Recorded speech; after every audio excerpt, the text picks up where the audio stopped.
Buenas tardes, bienvenidos y bienvenidas a este segundo debate del ciclo Desigualdades y Género. Empezamos la semana pasada con un debate centrado en las temáticas acerca del reconocimiento y la representación, y hoy abordamos la cuestión del reconocimiento. Como comentaba la semana pasada, este ciclo se ha organizado, ¿no?, con estas tres premisas, tres dimensiones que Nancy Fraser describe de justicia de género: redistribución, reconocimiento y representación.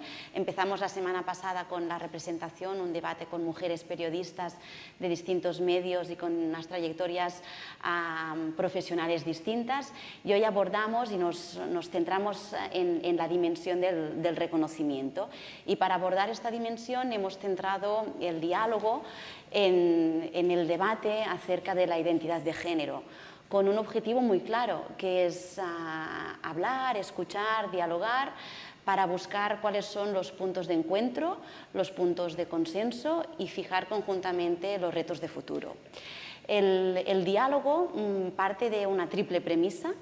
En primer lugar, la voluntad de escapar del debate polémico, mediático, politizado a veces, que grita más que escucha.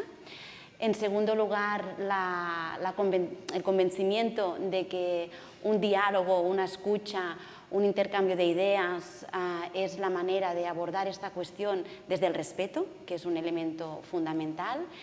Y una tercera premisa, desde una postura, yo diría, más de humildad, de plantear más preguntas que respuestas y de no querer convencer, sino comprender. Con estas tres premisas, hoy contamos con dos mujeres magníficas que me hace muchísima ilusión presentar. A mi izquierda tengo a Marina Subirats. Marina Subirats es catedrática emérita de Sociología por la Universidad Autónoma de Barcelona. Anteriormente fue catedrática por la misma universidad y tuvo, entre su larga trayectoria profesional, el cargo de directora del Instituto de la Mujer durante bastantes años, y también fue regidora de Educación del Ayuntamiento de Barcelona. Son algunas de sus responsabilidades públicas, políticas, combinadas siempre con una carrera científica muy productiva, con muchos libros, artículos y con mucha producción científica en los ámbitos que hoy trabajaremos. Y a mi derecha tengo a Marina Echevarría Sáez, que es catedrática de Derecho Mercantil de la Universidad de Valladolid y es activista LGTBI también. De hecho, es la primera mujer catedrática transexual en el contexto español, y en su trayectoria profesional y académica también se acumulan muchísima producción científica en sus campos de especialidad, y también en la parte más de activista, en la parte de militancia LGTBI, su participación y colaboración directa en distintos grupos de trabajo, elaboración de leyes, de proyectos de leyes, y bueno, un activismo también muy presente a lo largo de su trayectoria. Presentadas las dos personas que hoy me acompañan, lo que queremos es abordar, ¿no?, como os decía, ¿no?, desde el diálogo, desde la escucha, desde la comprensión, distintas cuestiones que están relacionadas con estos aspectos de reconocimiento que decíamos, pero focalizados en la identidad de género, los debates que actualmente tenemos encima de la mesa acerca de la identidad de género. La idea es abordar como tres bloques. Primero abordaremos un bloque más conceptual, después nos centraremos en los aspectos más relacionados con las demandas sociales, las propuestas de políticas y de leyes, y finalmente abordaremos los retos que plantea este debate dentro del feminismo, con una actitud o con una voluntad absolutamente constructiva de buscar cuáles son los retos, ¿no?, los puntos de encuentro y no de desencuentro, para poder avanzar conjuntamente en estas cuestiones. Así que empezamos con el primer bloque. Y como comentaba, ¿no?, Marina, este primer bloque, para empezar abordando la temática desde una perspectiva más conceptual, yo creo que hay una primera pregunta que es de rigor, que sería: ¿qué es la autodeterminación de género, ¿no?, y cómo llegamos a la autodeterminación de género? Ya no solo qué es, sino cómo se llega a este concepto que de repente ha emergido, ¿no?, de hablar más de despatologización, ¿no?, acabábamos hablando de autodeterminación de género. Bueno, para contestar a esto quizás tenemos que empezar por un paso atrás, ¿no? Es decir, qué concepción de género tenemos, que es una palabra polisémica que tiene muchas interpretaciones según el contexto. No va a ser lo mismo hablar de género pues como conjunto de personas o de cosas uniformes que en ciencias sociales cuando diferenciamos género masculino o femenino, o que en el ámbito jurídico cuando nos referimos a las atribuciones que la sociedad hace en el derecho a esos géneros que determina previamente, ¿no? A esos conjuntos que determina previamente. Y yo empezaría por señalar que si hablamos de género, y ahora hay quienes dicen hay que abolirlo o hay que deconstruirlo, pues probablemente yo diré sí, por supuesto.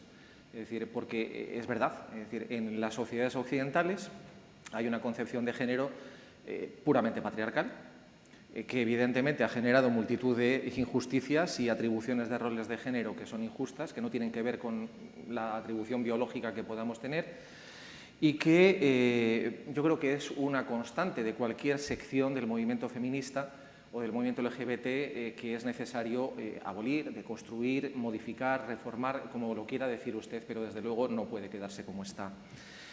En el transfeminismo, concretamente, se señalaba desde la perspectiva de las minorías sexuales que ese orden establecido que ha hecho la sociedad patriarcal pues ha pretendido controlar nuestra sexualidad, limitar nuestras corporeidades, nuestros cuerpos, para adaptarlos a un orden social ya establecido. Y que en consecuencia se han hecho construcciones sociales en las que a la gente que estábamos en el margen se nos marginaba, efectivamente, o sea, se nos aplicaban criterios de discriminación. Las personas transexuales hemos estado hace 40 años en las cárceles, después hemos pasado a los psiquiátricos y vivimos una discriminación estructural. Y entonces lo que hemos denunciado siempre es que necesitamos pues, que esta diferenciación entre lo masculino y lo femenino no suponga una jerarquización en las normas que genere discriminación y que se nos considere a todos como personas, como seres humanos esencialmente iguales. A nosotras, cuando se nos sacó de los psiquiátricos propiamente y se nos empieza a dar un reconocimiento, se nos condiciona como trastornadas mentales. Se entiende que tenemos que estar sometidas al diagnóstico y a la tutela médica porque de alguna manera no se nos reconoce una autonomía individual suficiente. Esos diagnósticos se han caído porque no tenían una base empírica, porque han demostrado que son falsos y porque además nos colocaban en una tesitura en la que para que se reconociera nuestra identidad se nos chantajeaba con la necesidad de hacer operaciones o de someternos a la tutela de un psiquiatra o a tratamientos que, bueno, pues que podían ser deseados por algunas personas, pero no por todas. Y ahí es donde viene la primera lucha contra la despatologización, es decir, que se nos deje de considerar trastornadas mentales. Es que es muy difícil vivir en una sociedad con un cartelito que dice trastornada mental. Y además, ¿en qué se concreta ese trastorno? En que mi manifestación de identidad sexual es distinta. Todos tenemos una identidad sexual que está compuesta por nuestra orientación sexual, por nuestra biología y por nuestra inserción en la sociedad, en este juego que ha creado pues esa estructura de género, efectivamente. Lo que pedimos, primeramente, es que se deje de considerarnos trastornadas y si verdaderamente, como parece que vamos a conseguir, se abandonan esos diagnósticos, la consecuencia más lógica es que se llegue a la autodeterminación de género. Ya cuando hay diagnósticos, la única prueba que existe de nuestra identidad es nuestra propia declaración en nuestra propia vida. Es un acto personalísimo. No es una manifestación de un sentimiento, es una manifestación de una identidad estable. Y no hay una prueba externa. ¿Cómo va a tener el mismo valor mi declaración que la declaración del vecino sobre si entiende que yo puedo ser admitida como mujer o no? Lo que estamos pidiendo es, por fin, una ley que nos libere de la heteronormatividad, de que seamos aprobadas, tuteladas y consentidas por los terceros, que nuestra declaración sea entendida y sea aceptada. No creo que sea tanto pedir, porque en el fondo esto es lo que supone en una sociedad democrática el desarrollo de ese principio de libre desarrollo de la personalidad que está en la Constitución, de respeto a nuestra intimidad, el no tener que andar justificándonos y explicándonos ante los terceros constantemente, y un principio de igualdad. Entiendo que hay una resistencia fuerte, sobre todo porque hay quien entiende que estamos intentando omitir el sexo, y no. Lo único que estamos diciendo es que hasta ahora se nos ha juzgado conforme a los parámetros de la Santa Madre Iglesia Católica que nuestro sexo venía definido solamente por la genitalidad externa. Y nosotras entendemos que lo que nos convierte en seres sexuados es mucho más. Es nuestra psicología, es nuestra genética, es nuestro perfil hormonal y también los influjos de toda la sociedad que tenemos alrededor, la educación y el entorno cultural. Y ahí es donde nosotras tenemos claro que nuestra identidad es propia, es auténtica y no tiene que ser aprobada por terceros, no tiene que ser censurada y sometida al agrado de terceros, sobre todo cuando, por nuestra historia, por nuestra tradición, por la discriminación estructural que hemos vivido, sabemos que hay gente que nunca nos va a aceptar, que nunca nos va a dar ese placer, o que va a hacer lo posible por contenernos porque entiende que somos una especie de peligro social. Y ya me alargo demasiado. Muchas gracias. Traslado la misma pregunta prácticamente, ¿no? Si me extiendo demasiado me cortas, porque sobre este tema Te aviso. Es un tema muy amplio y entonces a veces pues, puede ser demasiado largo. A ver, para mí el problema se inicia, digamos, al margen del problema de las personas, que por supuesto es lo más importante, pero digamos, si vamos al fondo de la cuestión, es todo el tema que se ha desarrollado a partir del binomio sexo-género. El binomio sexo-género fue algo que apareció en el mundo académico como un instrumento de análisis. Pero era un instrumento de análisis muy necesario por una razón, porque siempre, desde la prehistoria por lo menos, ¿no? Se había explicado que las mujeres eran inferiores por naturaleza, porque Dios las había creado así, y después ya cuando no se habló tanto de las religiones, que todavía se hablan muchas en el mundo, pero en fin, ya se dio explicación científica, ¿no? Como en el siglo XIX, que no podían estudiar porque teníamos el cerebro que pesaba menos, en fin, siempre alguna explicación de este tipo. Entonces, claro, si resulta que las mujeres éramos inferiores por naturaleza, no había manera de cambiar nada. Teníamos que seguir siempre oprimidas y absolutamente con los roles tradicionales, digamos, de renunciar a gobernar nuestra vida. Por lo tanto, necesitábamos entender qué era lo que estaba pasando. Y aquí es cuando surge el término género y se hace la distinción. En las personas mismas es muy difícil hacer la distinción sexo-género. Nacemos con un sexo, que es un sexo biológico, y a partir de aquí la sociedad proyecta toda una forma de mandatos. Si eres un niño, pues antes de nacer ahora ya, porque ya se sabe si va a ser niño o niña, pues ya le preparan la habitación de un color diferente, un juguetito diferente, según que es niño o niña, la actitud de las madres y padres es diferente. Por lo tanto, los mensajes que recibe el bebé ya son diferentes. Y aquí hay la construcción del género femenino para las mujeres, masculino para los hombres, que varía según las sociedades y las épocas. Pero ¿qué pasa? Esto es una imposición de la sociedad, no es algo que surja. ¿Hasta qué punto surge? Porque evidentemente el sexo es una variable natural y ahí está, y alguna influencia tiene y seguramente muchas, pero nunca sabremos hasta dónde el sexo nos influye en nuestras actitudes hasta que no estemos en una sociedad de iguales, sin género. Entonces, lo que quede, todo aquello que sea característico que hacen las mujeres de distinto de los hombres, pues será debido a la biología. Pero ahora está tan mezclado y además, evidentemente, pues decimos que hay una relación dialéctica, no me extiendo en esto, pero digamos que, claro, si en una criatura se estimulan unas cosas, pues acaba teniendo esas cosas. Y si se cortan las otras, en las niñas se corta el movimiento, por ejemplo, pues acabamos en un rincón, con menos capacidad para la movilidad. Esto os lo puedo decir porque me he ocupado mucho de las escuelas. Bueno, ¿qué pasó con esto? El término género era la llave para entender que las mujeres podíamos cambiar y queríamos otra situación diferente de la que teníamos en las sociedades hasta aquel momento. Entonces, esto fue combatido por tierra, mar y aire.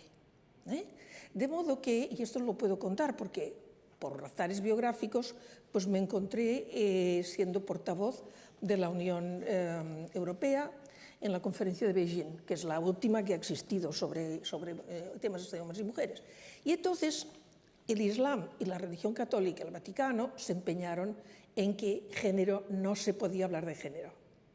Y empezaron a decir barbaridades que todavía dicen, como que hay una ideología de género, que es algo así como la perversión máxima de relaciones sexuales con animales y lo que sea. Bueno, entonces tuvimos que defender el género hasta la saciedad. Esa partida la ganamos, pero pagamos un precio. Todo se llenó de género. El sexo quedó olvidado. Fijaos, hasta estadísticas de género. Yo, que soy socióloga, me quedé asombrada. ¿Cómo podemos hablar de estadísticas de género? Si género es lo cambiante, es lo que queremos cambiar y es lo que queremos eliminar.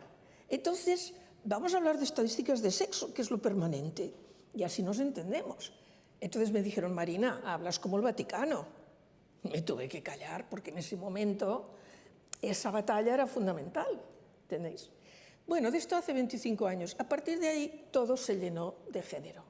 Y entonces, por ejemplo, violencia de género. Habría que decir violencia de género masculino o violencia machista. Pero género, violencia de género es cosa de mujeres. Un absurdo, un absurdo. Entonces, claro, en este sentido, en todo el tema trans, lo que aparece es una confusión, desde mi punto de vista, tremenda entre sexo y género. Y ahí es donde estamos en un lío tremendo, ¿verdad? ¿Por qué? Bueno, ¿qué es lo que ha dicho el feminismo? Vamos a ir eliminando los géneros. No lo ha dicho tan explícitamente en muchos casos, lo hemos dicho últimamente, pero desde el principio estamos intentando eliminar aquello que nos molestaba, que era el molde que no nos dejaba respirar y que nos obligaba a vivir de una cierta manera. Y los hombres, poco a poco, también se han ido dando cuenta de que su molde también les perjudicaba, no todos los hombres, pero su molde les daba poder y eso es un cambio. Pero de todos modos, muchos hombres han visto que el género masculino limita también en muchos aspectos, ¿no? Por lo tanto, lo que hemos hecho desde el feminismo es ir cortando, digamos, este género, ampliando el molde, el corsé que se nos oponía. Pero claro, el género es una imposición. ¿Cómo puede haber una identidad de género si el género nos lo han impuesto? ¿Qué es lo que ha pasado? Como toda imposición, pues hay personas que se han adaptado perfectamente a ella y viven felices siendo hombres y mujeres y actuando como se les ha prescrito.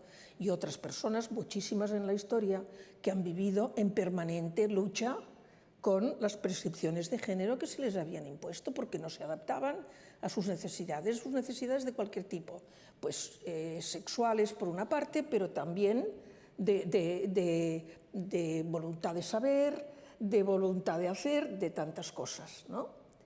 Por lo tanto, mi idea es que tenemos que ir a la desaparición de los géneros, pero de una manera que sea integrando todo lo que tenía el género femenino y universalizándolo como posible para los hombres. La universalización de lo masculino ya estamos en ello. No lo hemos conseguido completamente, pero estamos en ello. Pero si solo universalizamos esto, al final las mujeres nos comportamos como hombres.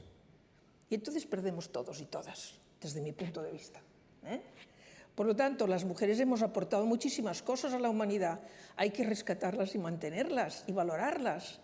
Para eso necesitamos una cultura androcéntrica. Entonces, claro, si lo que proponen las personas trans es, no, yo tengo este género, pues lo que hacemos es, desde mi punto de vista, reificar todavía más los géneros, cerrar los géneros, volver a decir que el género es necesario. Por lo tanto, a mí me parece que esto, es decir, yo creo que si no hubiera géneros no podría haber transgénero, que todo el mundo viviera como quisiera, que todo el mundo viviera como quisiera. ¿Qué problema queda? Bueno, queda el problema de que estamos donde estamos, esto aún no es así, entonces, ¿cómo podríamos acelerar esta transformación?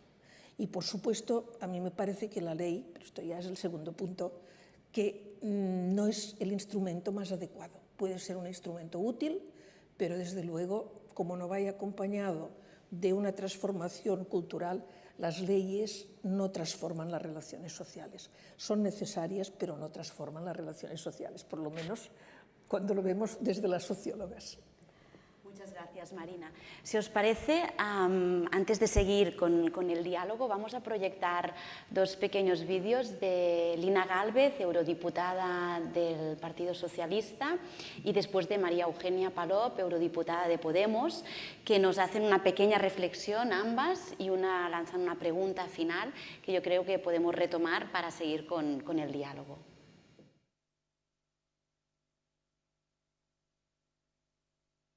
Muchísimas gracias por invitarme a este debate, que yo creo que es un debate que sin duda hay que tener, aunque personalmente no siendo ni jurista ni especialista en identidad sexual, lo que he de decir que tengo sobre todo muchas dudas y casi más preguntas que respuestas.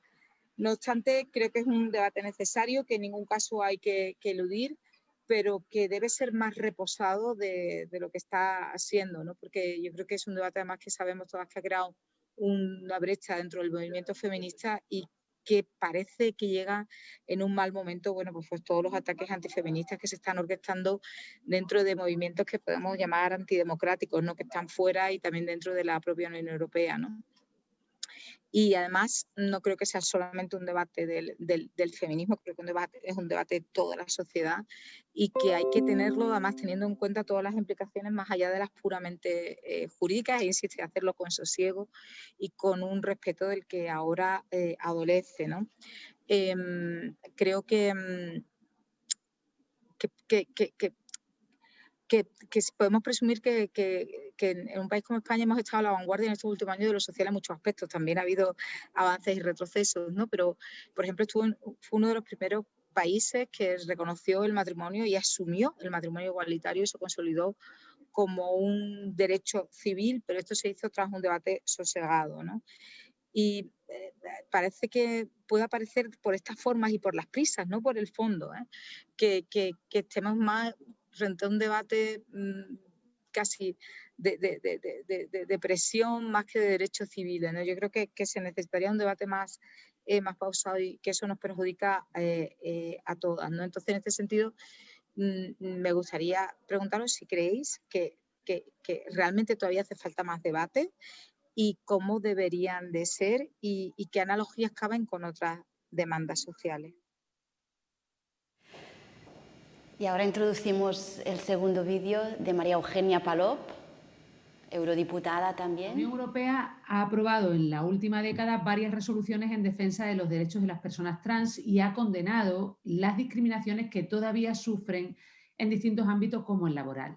No podemos olvidar que en España el 77% de las mujeres trans ha sufrido discriminaciones a la hora de buscar un empleo y el 34% de las personas trans padecen discriminaciones en el entorno laboral.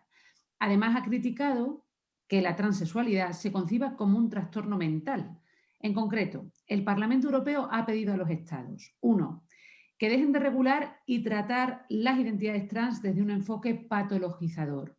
Seguir considerándolas desde esa perspectiva genera discriminaciones y sufrimiento. Por eso, los Estados de nuestro entorno, algunos, como Portugal, Bélgica, Noruega, Malta o Dinamarca, están reconociendo el derecho a la autodeterminación de la identidad de género y la expresión de género. 2, que garanticen que las personas trans tengan la información necesaria para poder decidir los tratamientos a los que someterse, si así lo desean, y que tengan libre elección del equipo encargado del tratamiento y cobertura por parte de la Seguridad Social. 3, que simplifiquen los trámites para cambiar de identidad, es decir, de sexo y nombre en el registro y en sus documentos identificativos, como han hecho ya países como Bélgica, Portugal, Luxemburgo, Malta o Dinamarca. Se solicita que los procedimientos sean ágiles, accesibles y no revictimizadores y que se basen en el principio de la autodeterminación. Y como ha establecido el Tribunal Constitucional Español en la sentencia de 2019, esos trámites deben garantizarse a todas las personas trans sin restricciones de edad. Con estas dos intervenciones yo creo que es un buen retrato del momento que estamos, que hay dos tiempos, ¿no? Tenemos, por un lado, ¿no?, la necesidad de un debate, como apuntaba Marina, ¿no?, de cierta aclaración conceptual por estas confusiones sexo-género y este debate sosegado que también apuntaba Lina Gálvez, pero por otro lado tenemos una realidad de personas que están viviendo situaciones de discriminación con jurisprudencia que existe en este sentido y que son dos tiempos absolutamente distintos. El debate sosegado de la reflexión a situaciones de discriminación, ¿no? Ante esta tesitura, cómo debemos avanzar, ¿no? Cómo podemos abordar sin dejar al margen ninguno de los dos debates que creo que podemos consensuar que son necesarios. Sí, el debate es necesario, seguro, pero como no estamos en esa sociedad en la que ya pues, hemos abolido los géneros y nos tratamos igualitariamente, sino que estamos en la estructura social en la que estamos, todos, estemos de un lado o de otro, nos guste o no, tenemos esa identidad de género que nos aplica el sistema. Y lo cierto es que a nosotras pues el sistema lo que nos ha aplicado ha sido una discriminación estructural muy fuerte. Y nos ha aplicado pues, una patologización y nos ha aplicado una negación sistemática en muchos ámbitos. Y aquí se nos pide sosiego, pero es que el primer reconocimiento de cambio de sexo en el Estado español es hace 36 años. Llevamos 36 años peleando por un reconocimiento legal. Llevamos desde el 2007, que solamente se nos permitió el cambio de sexo registral a cambio de declararnos trastornadas mentales y a cambio de someternos a unos tratamientos, los quisieras o no, pues llevamos desde entonces intentando abordar el problema de cómo se nos trata y se nos admite en las escuelas, cómo se nos trata y se nos admite en el ámbito laboral, cómo se nos trata y se nos admite o no en el ámbito social y cultural. Porque la batalla efectivamente es cultural y las leyes solamente son herramientas parciales, pero son una herramienta para intentar compensar esas deficiencias estructurales y ese trato discriminatorio, y por lo tanto son necesarias. Y nosotras pues estamos pidiendo algo que en el fondo es perfectamente lógico, pero que además está muy ratificado por el Tribunal Europeo de Derechos Humanos en más de 5 sentencias que han ido en hilera, por las resoluciones del Parlamento Europeo, por las líneas directrices de la Comisión, por el Tribunal Constitucional Español, por el Tribunal Supremo Español, por las organizaciones de derechos humanos de Latinoamérica, o sea, del Tribunal Latinoamericano. Estamos pidiendo, primero, acabar con eso, con la patologización, con la necesidad de que se nos considere trastornadas mentales, porque no lo somos. Somos personas como las demás, hacemos una vida funcional, o sea, nos comportamos socialmente de una manera regular, a pesar de que se esté haciendo mucho ruido para sentar la base de que no. Estamos intentando efectivamente que no se nos someta a una tutela externa, a que no tengamos que andar dependiendo de la aprobación de los demás, porque los prejuicios pues, son suficientemente extendidos como para que no tengamos que depender de esa aprobación de terceros que tienen sus propios criterios y sus propios prejuicios. Y estamos pidiendo pues, algún mecanismo para la inclusión laboral. La Organización Internacional de Trabajo, Eurostat, constata que las mujeres transexuales en especial tienen una inserción laboral miserable. En el estudio que se hizo en Gran Bretaña, las mujeres transexuales tenían 7,5 puntos porcentuales de paro, por encima de las demás mujeres, que por supuesto tienen más paro que los hombres, ¿no? En el ámbito escolar hemos sufrido tradicionalmente el bullying, el acoso, el abandono escolar temprano. Tenemos una cifra de intentos de suicidio y de suicidios de personas trans adolescentes que es escandalosa y que supera todas las estadísticas ordinarias, y está demostrado también, porque ya tenemos estudios científicos, que el reconocimiento de nuestra identidad en el ámbito social y permitirnos vivir normalmente disminuye drásticamente esa incidencia y nos permite pues, terminar con nuestra etapa de formación e insertarnos en la vida social mejor. Y necesitamos pues una armonización de los tratamientos médicos. Tenemos comunidades que nos los ofrecen, otras que parcialmente, otras que a veces sí, a veces no. Hay un desbarajuste, dependiendo de en qué comunidad vivas, tú accedes a un apoyo o a una tutela médica distinta. Esto, pues, desde el punto de vista de ciudadanía, es irregular. Necesitamos establecer un criterio de reconocimiento de los menores trans, porque son la parte más vulnerable y la más débil, y porque lo que hemos vivido en las familias de personas con niños transexuales y en el movimiento LGBT es historias de discriminación, historias de sufrimiento bastante fuertes, ¿no? La sentencia del Tribunal Constitucional de 2019, por ejemplo, se refiere a un chico transexual que tiene una manifestación estable de identidad desde los 3 años, es decir, que la manifestación de identidad puede ser más adelantada o más retrasada en el tiempo, pero en este caso, fíjate, desde los 3 años, y esto no es inusual, y que ya para los 12, cuando solicita la tutela de los tribunales, había sufrido múltiples discriminaciones. y múltiples exclusiones. Necesitamos una ley que aborde todo esto y la necesitamos ya. No podemos seguir esperando. Llevamos ya 3 legislaturas perdidas con este tema y además corremos el riesgo de que en las siguientes venga todavía pues, alguna persona con criterios mucho más ultramontanos que directamente nos vuelva a posponer otros 10, 12 años. En la vida de los menores esos 10, 12 años son tremendos, porque estamos hablando de una generación perdida. Y lo que estamos peleando es por no perder otra generación más, porque la gente que viene por detrás no tenga las vidas que hemos tenido las de mi edad, que no han sido fáciles y que han tenido pues, un montón de incoherencias porque no se nos reconocía o se nos quería someter a una especie de castigo por manifestar nuestra identidad. ¿Cómo sincronizar la realidad social con el conocimiento? Vamos a ver, aquí hay 2 aspectos. Por una parte, digamos, en relación a la ley. En relación a la ley, pues hay muchas de las cosas con las que yo estoy totalmente de acuerdo. Evidentemente, el respeto a la intimidad, la protección, toda una serie de cosas. La discriminación es evidente. Es que esto ya como personas, transexuales o no, es evidente. Ahora, hay un punto que en este caso es el título 2 de lo que he manejado, porque hay ya tantos papeles y tantos proyectos que ya no sé si es el último, pero el que yo he manejado, que es el borrador de febrero, de 2 o 3 de febrero, pues hay un aspecto que yo estoy en desacuerdo, porque me parece un error grave, que es precisamente el título 2, que es la rectificación registral de la mención relativa al sexo de las personas. Es decir, que baste con que alguien vaya a registrarse y a decir, no, mire, yo estoy apuntada como mujer, pero soy un hombre, para que esto se cambie. Aquí hay un salto en la ley, porque hasta aquí siempre se ha hablado de género.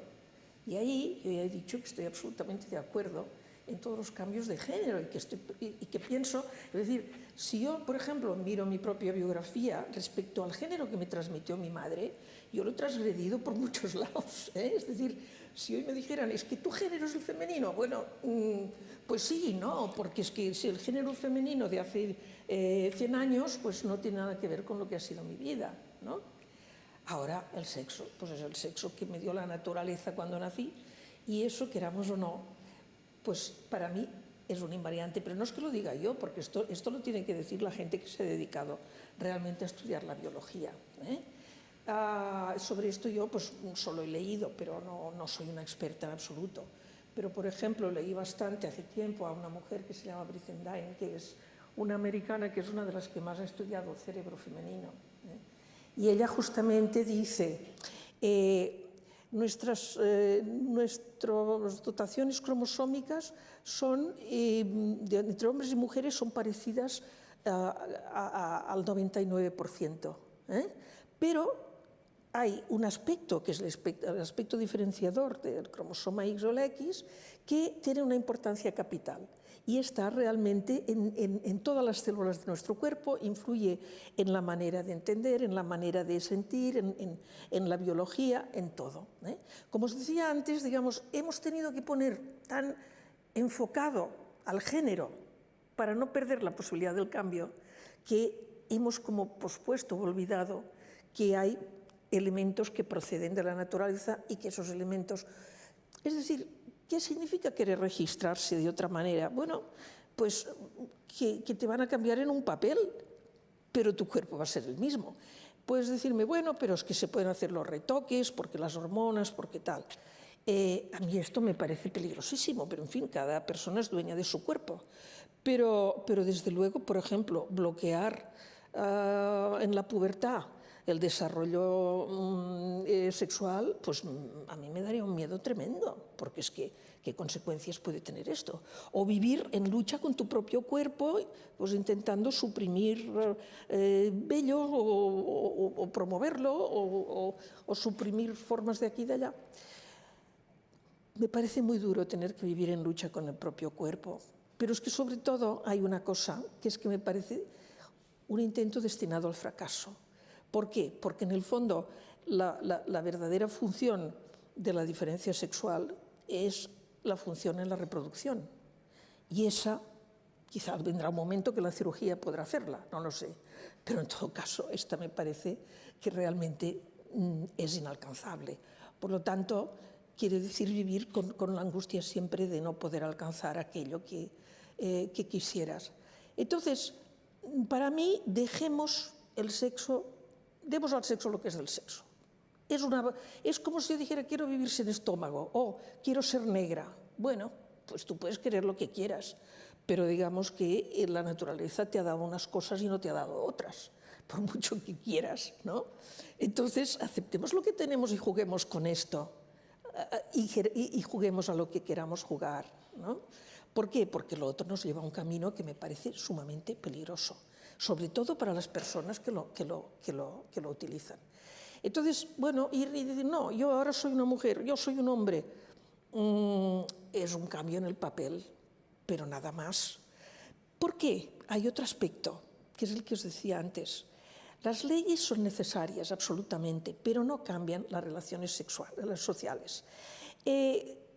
Una de las cosas que más se ha dicho, y con razón, y que tú decías, Marina, es que las mujeres trans son mucho más discriminadas en el mercado laboral que las otras mujeres y que los hombres, por supuesto. Pero es que esto seguirá pasando porque en la mayoría de casos de trans hay elementos de aspecto que lo denotan. Y entonces, si tú vas a buscar un trabajo, nadie te aceptará porque sí. O sea, si tienen el prejuicio, pues lo van a tener con ley o sin ley.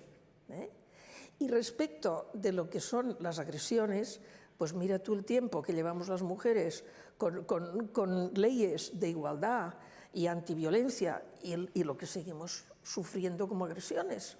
Por lo tanto, el que haya una ley trans, pues no va a impedir el que se puedan dar agresiones contra las trans. Es decir, estas cosas, pues bueno, no parece que sean decisivas.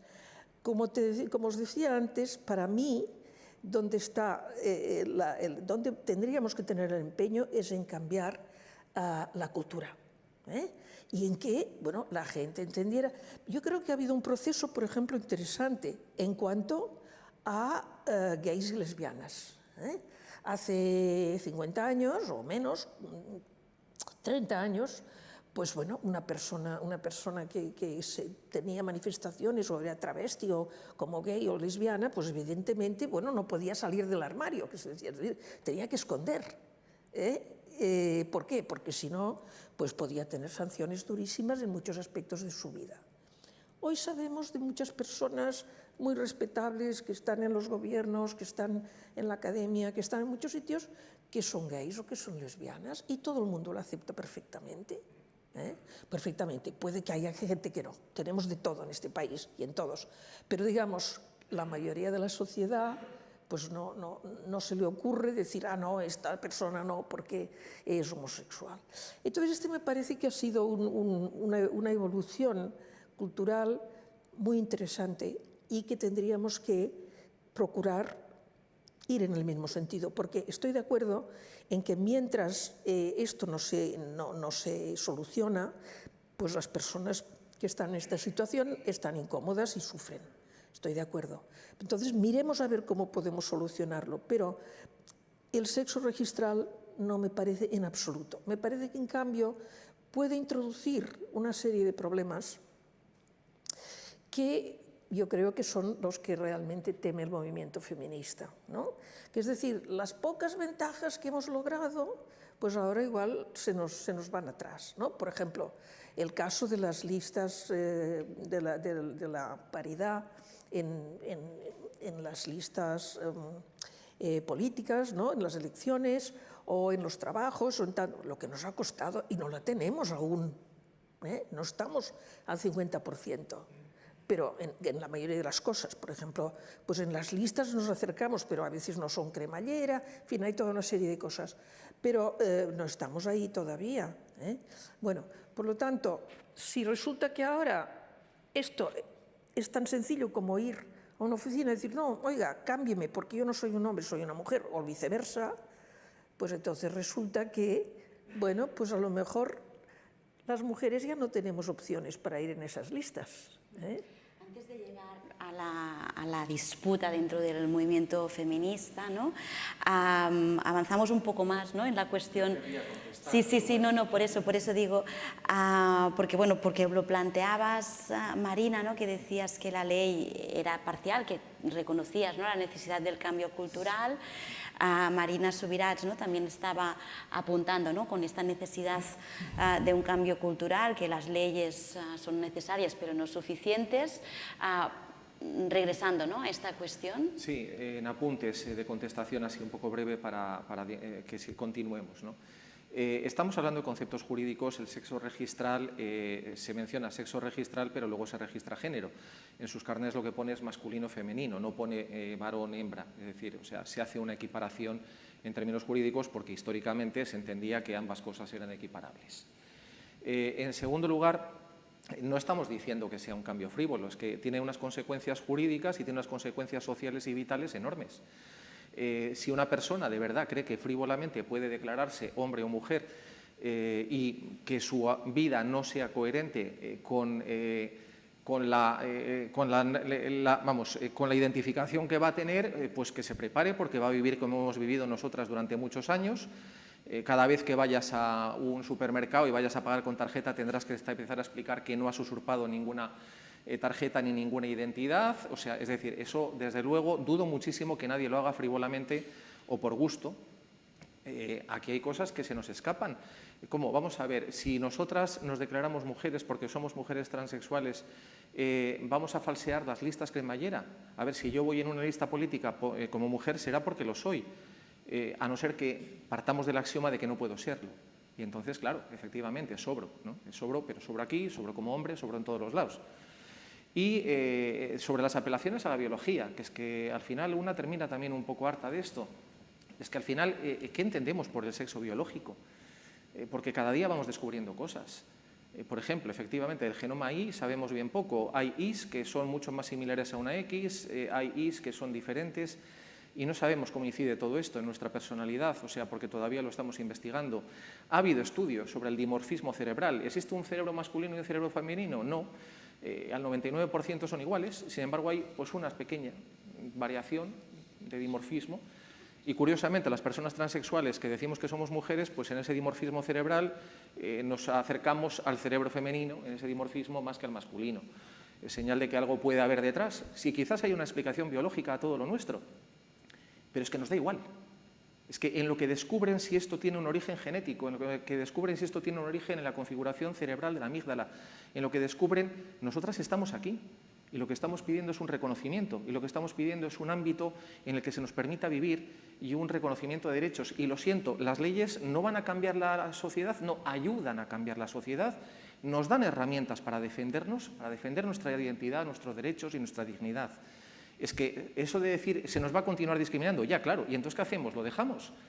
¿No lo peleamos? ¿No intentamos establecer herramientas de modificación y transformación social? No. Por supuesto, la ley no solucionará todo de la noche a la mañana, pero es una herramienta que nos va a ayudar y la necesitamos. Es un campo más de batalla. ¿Es una batalla social? Sí. Hasta que no haya un cambio de la mentalidad social, ¿seguiremos teniendo problemas? Sí, pero ¿con el apoyo del poder público o sin el apoyo del poder público? Porque hay una diferencia enorme. ¿Con el apoyo de la ley para poder defendernos cuando somos atacadas o sin el apoyo de la ley? ¿Con una estructura social que nos permite incluirnos, practicar una inclusión social o sin ella? No es lo mismo. Por supuesto que necesitamos esa ley, la necesitamos ya.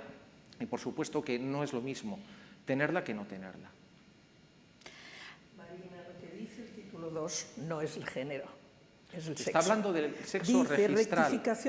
rectificación registral. Exacto. De la mención relativa al sexo de las personas. Sí. Lo que siempre se ha notado es el sexo. Otra cosa es que por todo el movimiento que he intentado contar así rápidamente antes, de que todo fue, es decir, de que género se convirtió en una bandera del feminismo y en un símbolo del feminismo, pues fue sustituido casi en todo el término sexo por el término género.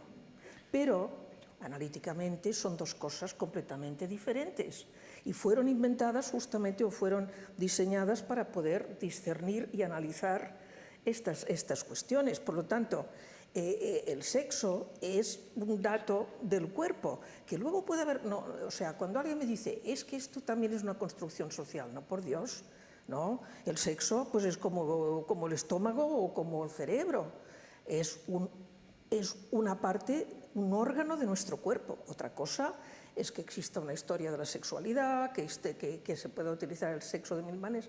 Todo esto estamos de acuerdo, son las construcciones sociales.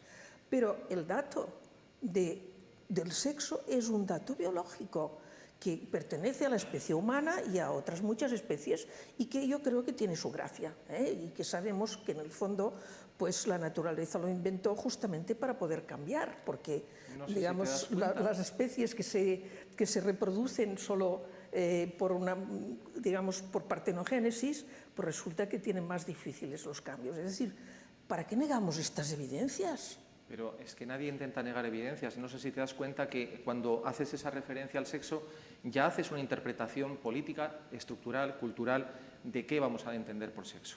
Claro que hay una biología, por supuesto, está ahí. O sea, y hay gente que, lo siento, está en guerra con esa biología, hay gente que no está en guerra con esa biología, pero que su identidad no se corresponde con ese 98%, 99% en la que coincide genitalidad externa e identidad. Somos un 0,4% de la población aproximadamente, una disidencia, puede ser, pero estamos ahí. Hemos estado siempre a lo largo de la historia y nos hemos manifestado en toda historia y en toda cultura. Y es porque, en el fondo, lo que nos hace seres sexuados es mucho más que esa genitalidad. Sí. Hay en el sexo muchos más factores que esa genitalidad. Con lo cual, efectivamente, el sistema de clasificación que ha seguido la ley tiene un origen histórico y funciona razonablemente, porque el 99% de la gente aciertas. No aciertas con las personas intersexuales y no aciertas con las personas transexuales. Y ahora, teniendo en cuenta que también somos parte de la humanidad y que somos parte de esa realidad sexuada del ser humano, o sea, con esa minoría en la que no aciertas con ese sistema clasificatorio, ¿qué haces? ¿Lo ignoras? ¿Lo intentas reconducir? ¿Lo corriges? ¿Lo reprimes? ¿O en una sociedad democrática les creas un espacio para que puedan estar? Pues para eso vienen los cambios de sexo registral, porque estamos en una sociedad imperfecta en la que también tenemos que vivir, tenemos que insertarnos en esa estructura.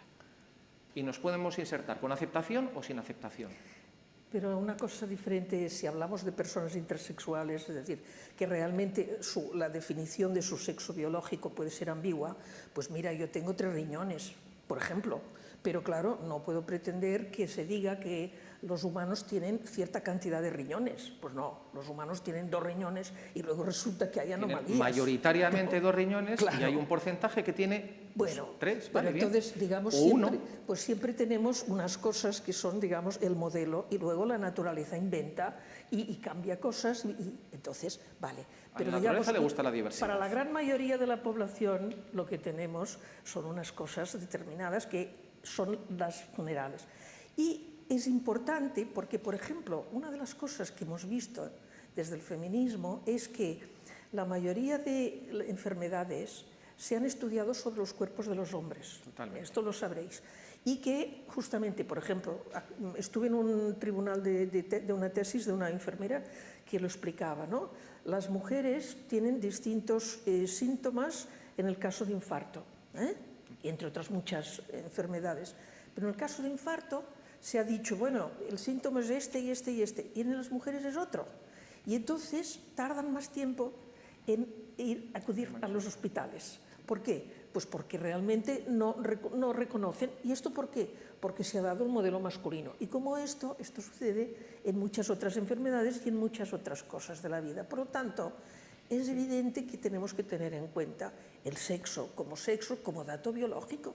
Y además es que no entiendo, digamos, por qué esta necesidad de modificarlo. Oye, si realmente quieres vivir como una mujer, pues vive como una mujer. Si justamente yo es lo que estoy reivindicando, el que no haya barreras en cuanto al aspecto, a las formas de vida, a las actitudes, a lo que te dedicas. Todo esto, que podamos elegir, que seamos más libres, hombres y mujeres, para elegir dentro de todo lo que es digamos, el abanico de posibilidades humanas, con la única limitación de no hacer daño a nadie ni a nosotros mismos. Ahora, ¿para qué vas a cambiar el sexo? Es decir, Me parece que esto realmente no tiene demasiado sentido, Marina, y que en cambio crea una serie de problemas muy graves. Marina, es fácil decir, si quieres vivir como mujer, vive como mujer. Sin un reconocimiento legal te puedo asegurar que no es precisamente fácil. Precisamente ese es el problema. Es decir, si nosotras probablemente no habríamos querido meternos en los berenjenales que nos supone defender esto en el plano legal, pero es porque lo necesitamos. Es que vive como mujer, no es tan fácil. Cambiemos sin un reconocimiento la cultura, legal. Pero cambiemos la cultura. No. Vale, pero en lo que cambiamos la cultura, dame una herramienta para poder vivir y para poder ir a pagar con una tarjeta de crédito en el supermercado. Es que estamos hablando del día a día. Vamos a ver. Para que se me permita socializar en los espacios que me pueden corresponder, o sea, para que se me permita acceder a las prestaciones que serían las correspondientes. En fin, es que hay muchos factores, porque efectivamente hay una estructura legal y hay una estructura social y nosotras nos tenemos que insertar en ella. Y eso es lo que estamos pidiendo, inserción social. Los nombres yo creo que van teniendo menos importancia, porque, digamos, antes estaba el santoral y no te dejaban mover del santoral, pero ahora la gente inventa nombres para sus criaturas, que son nombres que muchas veces no tienen género, ¿eh? Por lo tanto, y cambiarse de nombre pues es una cosa posible. Esto no me parece que sea realmente importante. Ahora, una sugerencia, digamos, ya si entramos en qué podríamos hacer. Bueno, a mí me parece que tal vez en una etapa de transición, precisamente, pues se podría mantener al lado de la anotación del sexo correspondiente, digamos, a tu biología, una de género. Una de género. Y que entonces el género, pues tú pudieras ser biológicamente mujer, pero de género masculino, si tú consideras que este es tu modelo de vida. ¿Y no sería mucho más efectivo, por ejemplo, que sencillamente si yo enseño una documentación diga, mira, Marina, ya está? Es decir, o sea, y a partir de ahí, pues mire, tráteme usted como cualquier otra persona, deme la dignidad correspondiente a cualquier otra persona y bueno, pues me juzga o me lee usted como mujer, como hombre o como quiera. O sea, pero no, es que clasificamos y además etiquetamos y luego etiquetamos con consecuencias. Y efectivamente, nosotras nos tropezamos con ese etiquetado que nos deja fuera. O sea, es que no es un capricho esto, es una necesidad, porque estamos en la sociedad que estamos. Pero reposa sobre una falsedad, Marina, lo siento. No, estás diciendo que nuestras vidas son falsas, y lo siento, pero no. Es decir, yo ya intenté durante años acogerme a esa interpretación de la biología e intenté, efectivamente, pues, aceptar ese destino biológico que tenía. Si algo me ha enseñado el feminismo precisamente es no aceptar la biología como destino, que creo que es una de las cosas contra las que el feminismo se ha rebelado mucho. Claro. Y por mucho que una la intenta, lo siento, pero tu identidad está ahí. O sea, y cuando una mujer iraní va al registro a pedir que la registren como mujer para perder todos los derechos que tiene como hombre, que en esa sociedad es algo grave, evidentemente no lo está haciendo por capricho. Y evidentemente no lo está haciendo por una cuestión puramente cultural o porque se ha leído un libro de teoría queer. Hay detrás un impulso, créanme, o sea, que no es reprimible a no ser que sacrifiques tu vida. Es decir, porque yo tenía muchos logros vitales como hombre, si quieres, y al final la vida no tenía sabor ni color, porque no era yo. O sea, no se puede vivir con la sensación de que eres una impostora, es decir, de que no estás ahí, sin pagar un precio psicológico tremendo. O sea, lo siento, pero no es algo falso, sencillamente es algo distinto. Y es algo que no interfiere con la realidad mayoritaria, porque no le quitamos derechos a las demás, a no ser que entiendas que si yo estoy ya directamente usurpo, si me niegas. Entonces sí, entonces evidentemente pues no tengo que estar. Pero lo que defendemos es que nuestras identidades son auténticas y que tenemos derecho a ese reconocimiento y a participar como todas las demás. Como síntesis... No podemos seguir, supongo. Sí, no, vamos a seguir, pero tenemos otro pequeño vídeo de las eurodiputadas Lina Gálvez Y María Eugenia Palop, que yo creo que como síntesis de este debate acerca de las demandas sociales, de los riesgos que puede implicar, ¿no?, determinadas leyes, pero también de las necesidades de garantizar derechos de estas leyes, yo creo que bueno, sus dos pequeñas intervenciones pueden reflejar también de manera sintética las dos posiciones que van a ritmos distintos. De nuevo nos encontramos que parte del problema es de distintos ritmos de tiempo, ¿no?, de lo que estamos planteando. Cuando queráis podéis proyectar los dos de manera seguida.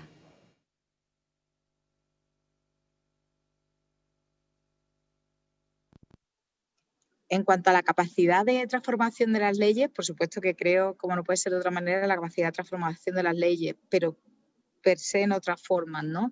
Las leyes reconocen o consolidan derechos y dependen también de, bueno, pues de la dotación económica que tengan y de la prioridad y las políticas públicas que la acompañen, y ahí depende en gran medida su capacidad de transformación social, ¿no? Yo, por ejemplo, tuve la suerte de presentar el libro de Raúl Solís, La doble transición, con una biografía tremendas y espectaculares a la vez de mujeres trans nacidas en los años 40, 50 y 60 del siglo anterior, por tanto, en un mundo que no les reconocía los derechos que se les reconocen ahora y que todavía están por reconocer. Y bueno, es verdad que las cosas han cambiado, pero siguen siendo un colectivo discriminado en el mercado de trabajo, como lo son también, por cierto, la mayor parte de todas las mujeres por el hecho de haber nacido mujeres, o especialmente algunas en función de la raza, la etnia, el origen geográfico o la propia identidad de género, ¿no? Quienes llevamos mucho tiempo analizando esa discriminación en los mercados de trabajo sabemos que necesitamos más que una ley para cambiarlo, y que todo pasa por mucha educación más allá de las aulas y por unas políticas muy coherentes, muy transversales, y por medios de todo tipo, y también por incentivos.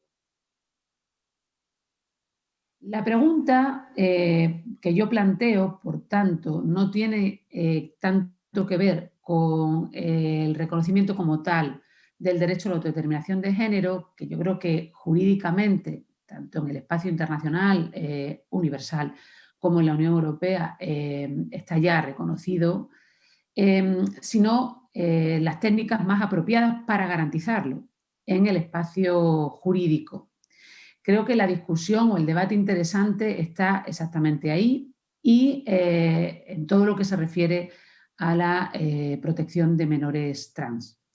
Tenemos que bueno, elegir las técnicas más apropiadas para garantizar el derecho a la autodeterminación de género, y esas técnicas, bueno, pues son, como hemos visto, variadas en función, pues, de si es un procedimiento administrativo judicial, en función de la autoridad competente que se establezca, del tiempo, los hechos o la documentación que se exija, la mayor o menor irrevocabilidad, es decir, si es irrevocable o no y en qué grado.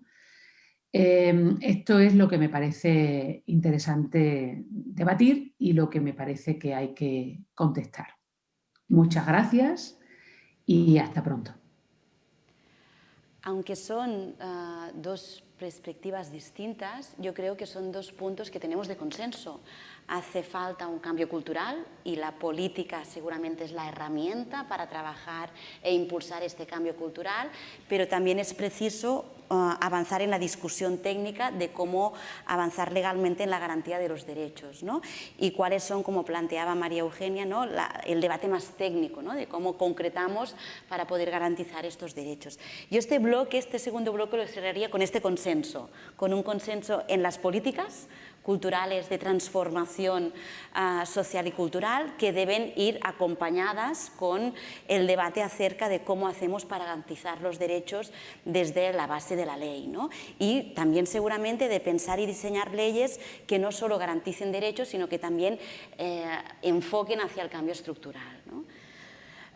Cerrado este segundo bloque nos quedaría el tercero, y el tercero es abordar un poco la polémica que este debate que estamos desarrollando ahora de manera muy tranquila, y yo estoy muy satisfecha, ¿no?, de que podamos hablar tranquilamente escuchando los argumentos de una y de otra, cómo es que en el feminismo o en buena parte o en una parte del feminismo, ¿no?, ha saltado como una polémica, ¿no?, como una polémica que casi obliga a la polarización y al posicionamiento, ¿no?, sin dejar margen al debate complejo de un tema complejo y al amplio abanico de grises que hay entre el blanco y el negro, ¿no? Entonces, la primera pregunta que os formularía en este sentido, y si quieres empiezo por ahora, Marina Subirats, contigo, es las razones de esta polémica dentro del feminismo, ¿no? ¿Cuáles son las razones desde un punto de vista más complejo, ¿no?, que nos puede dar cuenta de por qué tanta tensión interna?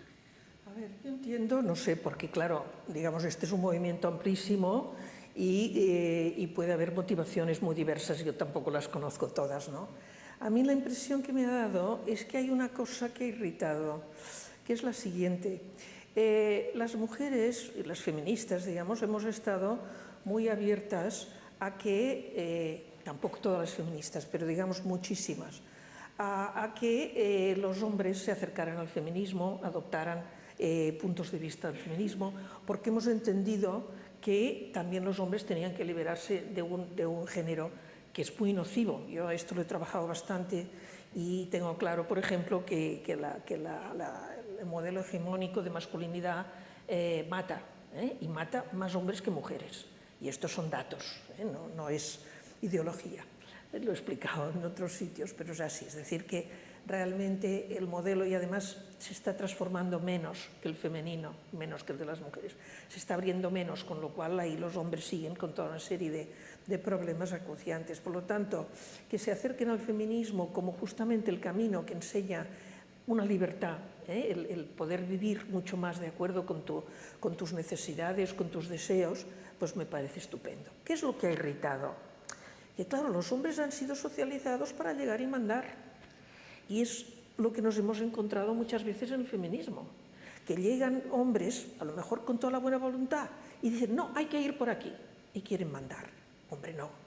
Nosotras llevamos muchos años, Llevamos muchos años, digamos, las de mi generación, que fue esta ola, porque las de antes de la guerra ya pues estaban, pero pobrecitas, fueron machacadas. Pues llevamos 50 años, dándole vueltas y luchando y tal. Ahora, y al principio tuvimos que decir, y ahora vosotros os calláis y somos nosotras las que vamos a pensar lo que queremos, porque estábamos acostumbradas a callar, a aceptar, porque para eso nuestra socialización es así. Entonces, lo que no podemos admitir es que lleguen los hombres y digan, esto tiene que ir por aquí. Y como yo soy mujer, pues lo digo. No. La primera cosa que te mostraría que son mujeres, las mujeres trans, es que entendieran que hemos sido socializadas para callar y, por lo tanto, muchas veces y muchas mujeres tenemos dificultades para expresarnos en público. Y nos cuesta mucho la agresividad y todas estas cosas nos molestan. Entonces, a veces hay una agresividad por parte de las personas trans, hombres o mujeres, que realmente, agresividad que a veces llega hasta la amenaza. Yo la amenaza no la he vivido, la agresividad sí. Entonces, bueno, o sea, en el feminismo hemos avanzado pues descubriendo la sororidad, descubriendo digamos, la maravilla de poder hablar entre mujeres sin agredir, sin competir, sin aplastar a la otra o hablar mal de ella, buscando lo que nos es común, lo que nos une, lo que nos refuerza. Entonces, claro, de pronto, un movimiento trans en el cual pues, hay agresividad por parte de personas trans, que además se dicen mujeres, pues bueno, estoy irritado. Esto yo creo que es una primera cosa que debiéramos tratar de solucionar. Luego, a partir de aquí, bueno, viene todo lo que apuntábamos antes. Las pequeñas ventajas y los pequeños avances que han conseguido las mujeres a través de cuotas o de cosas por el estilo pueden verse en peligro o, digamos, por lo menos amenazadas, porque llegue a alguien que le convenga entrar en una lista o tener una beca o lo que sea, y diga, pues yo soy una mujer. ¿Que me podéis decir? Es que esto es una locura, porque no habrá muchas, pero puede haberlas, entonces la ley ampara esto. Entonces esto no es justo, Tendríamos que encontrar la manera de, digamos, determinar qué es lo uno y qué es lo otro. En el campo, por ejemplo, de todo lo que es el mundo de los deportes, es decir, en todo aquello en que interviene el cuerpo de una manera más decisiva, como puede ser en los deportes, etcétera, pues es evidente que el que mujeres trans compitan con mujeres no trans, pues no funciona. ¿Por qué? Porque los cuerpos de las mujeres trans, no siempre, pero en muchos casos, pueden tener unas características que son distintas y que sabemos que son distintas de las mujeres no trans. Por lo tanto, entonces ya no habrá mujeres no trans que puedan ganar. Todo esto hay que tenerlo en cuenta. Entonces, estas son cosas que no se puede llegar y decir, oye, yo necesito esto y por lo tanto me lo tenéis que dar. No, porque en muchos casos puede ir en contra de cosas que se han ganado con muchas dificultades. Entonces, ¿qué caminos veo yo como para que pudiéramos empezar a hablar de esto? Bueno, pues cambios culturales, como os he dicho. Yo llevo más de 40 años trabajando sobre lo de la coeducación. La coeducación es fundamental, porque ¿qué intentamos en la educación? En la coeducación, ¿qué intentamos? Intentamos justamente que aquello que ha sido considerado tradicionalmente propio de niños y de niñas sea valorado igualmente y puedan participar niños y niñas. Es decir, es un disparate que en todas las escuelas se han suprimido los jardines para poner campos de deportes, porque las niñas están en un rincón y son los niños los que invaden todo. Cuando yo hablo con las maestras y se lo digo, primero no se creen que sea así, hasta que no lo ven, que lo ven cuando se lo dices, porque ahí está. Entonces, bueno, ¿qué podemos hacer para resolverlo? Y su respuesta es siempre que las niñas jueguen a fútbol. Claro, pues mal. ¿Que jueguen a fútbol? Sí, pero ¿y qué más? Y ni se les ocurre. ¿Y qué más? ¿Qué quiere decir? Oye, y que los niños jueguen a muñecas. ¿Quién dice muñecas o fútbol? Estamos hablando de estereotipos. Había juegos de niñas, casi ya no existen, porque no tienen dónde jugarlos, porque resulta que todo se ha convertido en campos de fútbol, de baloncesto, de tal, y las niñas han quedado en los rincones. Y la que no juega al fútbol o al baloncesto no sabe a qué jugar. No, tenemos que revalorizar todo lo femenino y universalizarlo, ofrecerlo a los niños como normal. Cuando el niño pueda jugar a muñecas como la niña juega a fútbol sin problemas, pues entonces ya no habrá dificultad. El niño que le interese más la muñeca jugará a la muñeca y el niño que le interese más el fútbol jugará al fútbol y ya está. Ahora, lo que no podemos hacer es pensar que eso es algo que ya determina lo que va a ser su género. Me decía un profesor hace poco, estoy preocupado porque mi niño de 3 años, que va a una escuela y tiene sobre todo compañeras niñas, me dice, yo cuando sea mayor quiero ser niña. Y yo le dije, pues claro, si juega con las niñas, se divierte con las niñas y lo pasa bien con las niñas, pues el niño dice, pues yo quiero ser como ellas, ¿no? Y no que me dejen en un rincón jugando a otra cosa que no me interesa. Ahora, de esto tenemos que deducir ya que hay que hormonarlo, que hay que cambiar su... Este niño lo que tiene que poder es tener todo abierto y luego encontrará su camino, sea cual sea. Este me parece que es el camino. Entonces ahí, para acelerarlo, bueno, pues claro, lo de la coeducación es muy difícil, os digo, llevo 40 años y sí, ya termino. Pero hay otras cosas.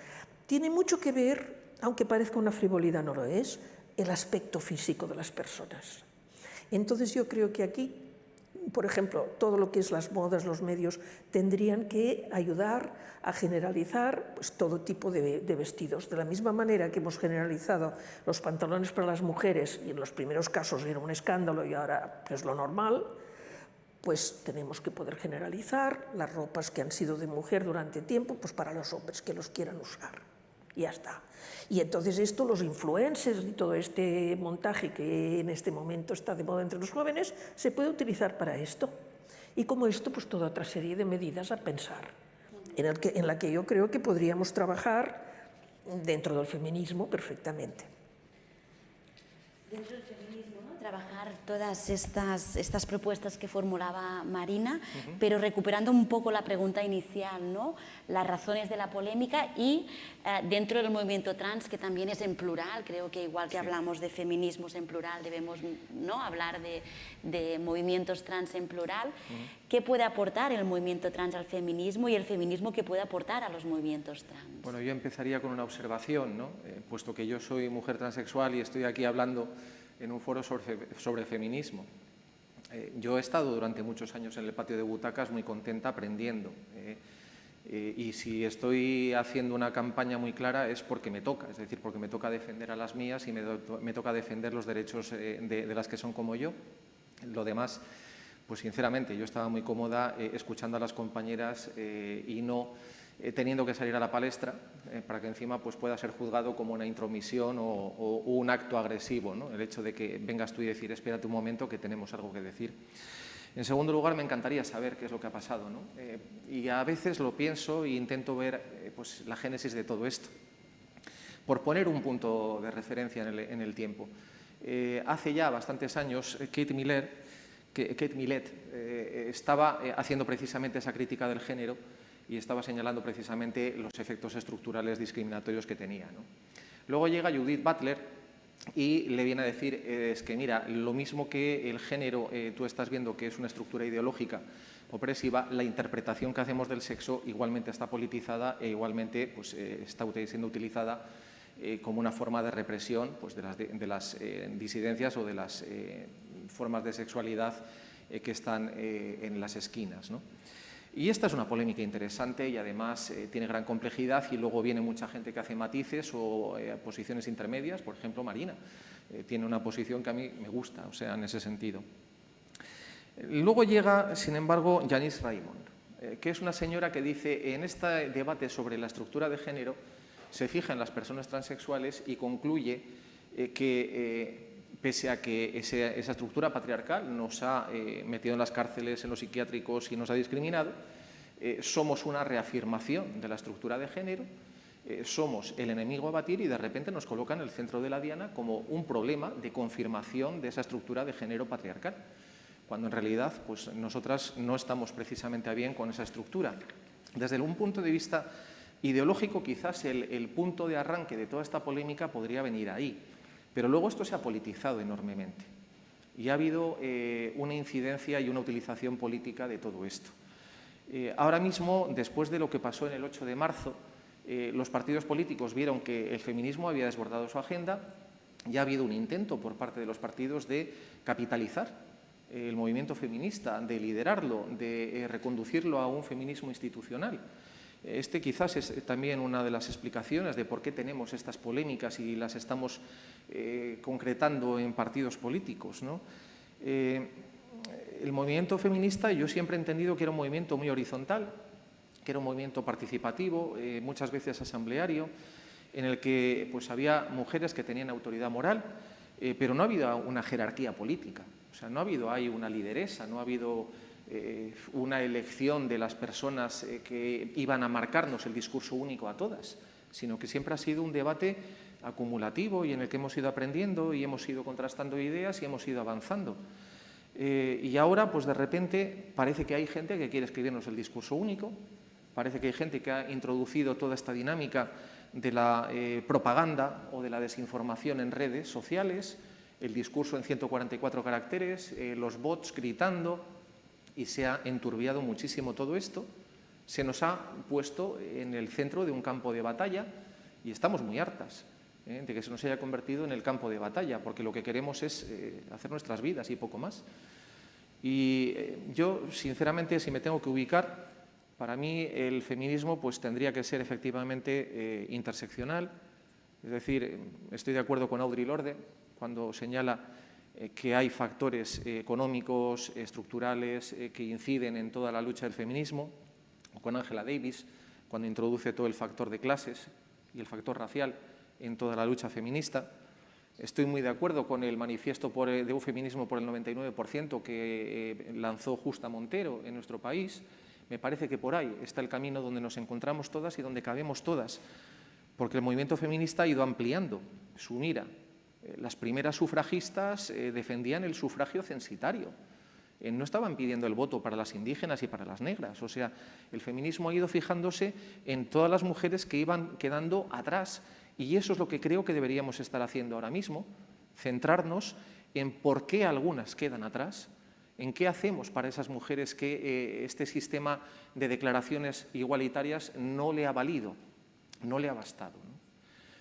Y, bueno, había varias cosas más que quería contestar. El deporte, me has dicho. ¿Por qué cuando hablamos de deporte de competición? ¿Por qué mezclamos el deporte como acto cultural, como acto de aprendizaje, como acto vital, el deporte en las escuelas, con el deporte de competición? ¿Por qué aceptamos esa estructura competitiva profundamente patriarcal de la competición, de las medallas, en lugar de plantear pues una concepción del deporte completamente distinta y participativa? O sea, ¿cómo estamos aceptando eso? Estamos centrando el debate en si tenemos una ventaja competitiva o no. Bueno, no hay ninguna atleta transexual entre los 10 o 15 tops de ninguna disciplina, y hace años que hay mujeres transexuales en la competición, pero el deporte en las escuelas, ¿por qué tiene que estar segregado? ¿Qué es más transformador y más revolucionario desde el punto de vista feminista? ¿Que por fin haya un hombre que esté haciendo gimnasia rítmica? ¿O que aceptemos esta estructura competitiva, o sea, en la que lo que tenemos que defender es esta especie de competición por los podios? Eso por un lugar. Segundo, ¿dónde están esos podios usurpados? Es que no ha habido casos. Y finalmente, o sea, pues, ¿qué me lo quiere hacer usted? ¿A reducir a compensaciones de ventajas competitivas? Pues bien, adelante. Yo hace decenios que tengo, al parecer, circunstancias para poder competir en las Olimpiadas. No ganaría ni una carrera de barrio. Y lo cierto es que yo a cada atleta que veo le veo ventajas competitivas. El señor de 2 metros juega al baloncesto mucho mejor, por supuesto, es que tiene ventaja competitiva. Bueno, pues compensémoslas, fijemos otros parámetros, peso, flexibilidad. ¿Y por qué no fijamos otros parámetros de competición? En lugar de competiciones en las que el más fuerte, el más rápido y la más ligera y la más flexible, ¿por qué no? Es decir, o sea, lo que tenemos que igual es que replantearnos toda esta estructura que hemos aceptado, ¿no?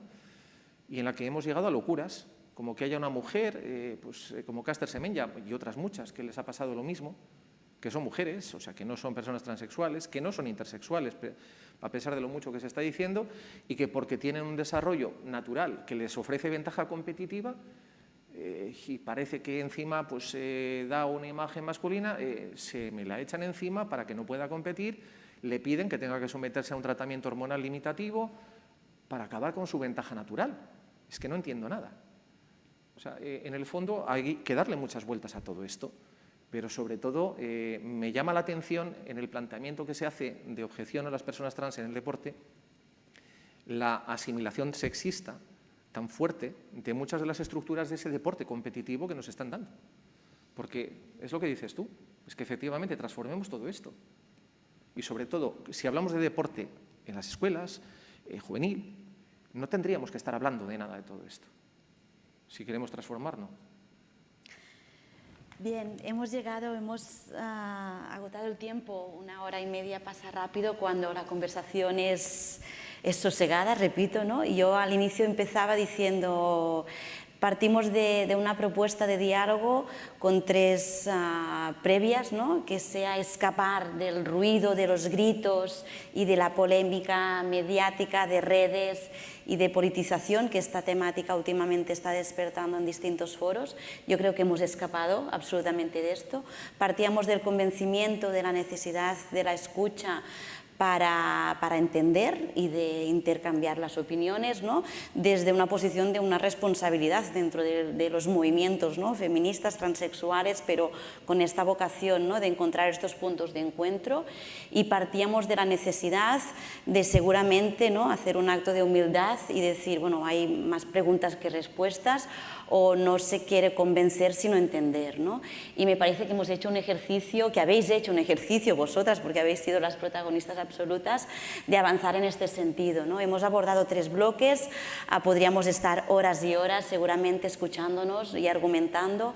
Hemos abordado el debate conceptual, ¿no? Y el sistema sexo-género que se surge como herramientas analíticas para entender qué está pasando en las relaciones sociales y cómo esto, ¿no? Se convierte en conceptos cambiantes cambiantes, pero que también acaban siendo, ¿no?, estructuras pues, más desde un punto de vista jurídico, pero que hay aquí que ver cómo esta confusión, ¿no?, se puede manejar. Yo me acordaba, ¿no?, de Teresa Tors, que siempre dice, ¿no?, que los orígenes históricos son anteriores a los orígenes epistemológicos, ¿no?, que la realidad siempre va por delante del conocimiento, ¿no? Entonces, seguramente estamos en este momento, ¿no?, en este momento de desincronización, que tenemos una realidad que está avanzando y un conocimiento que necesita pues, un reposo, un tiempo distinto, ¿no? Y nos provoca esta desincronización que nos traslada en el plano del segundo bloque que abordábamos de las leyes, ¿no? Y como hay unos colectivos discriminados que necesitan garantías de derechos, pero que no tenemos clara, ¿no?, cómo esto lo podemos